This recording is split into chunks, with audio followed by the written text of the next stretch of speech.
Level کافی بہتر ہوا ہے.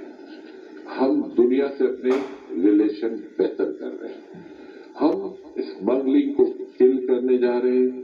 ہم آپ کی بارڈر کو سیل کرنے جا رہے ہیں. امریکہ سے ہمارے تعلقات بہتر ہو گئے ہیں. ہم ایون انڈیا سے بھی اپنے تعلقات بہتر کرنا چاہتے تھے، لیکن بدقسمتی سے وہاں انہوں نے اپنی ہٹ درمی دکھائی.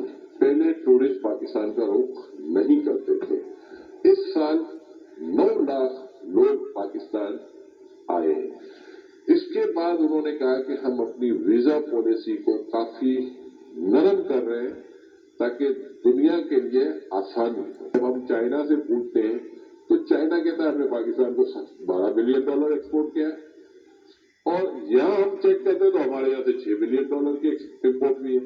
تو یہ بہت بڑا سوال ہے، اور یہ چیز انڈیکیٹ کرتی ہے کہ بہت بڑی انڈر انویسٹنگ ہوتی ہے. نیفٹ کے حوالے سے انہوں نے کہا دیکھیں نیفٹ کے معاملے میں ہم بہت زیادہ تو کچھ نہیں کر سکتے. ہم صرف کوشش یہ کریں گے کہ کوئی ایک ایسی کمیٹی بنا دے کہ آپ کو برا فیل نہ ہو. ڈی جی آئی سے ریکویسٹ کروں گا کہ وہ ایسی کوئی سچویشن کریٹ کر دے کہ بزنس مینوں کو ناجائز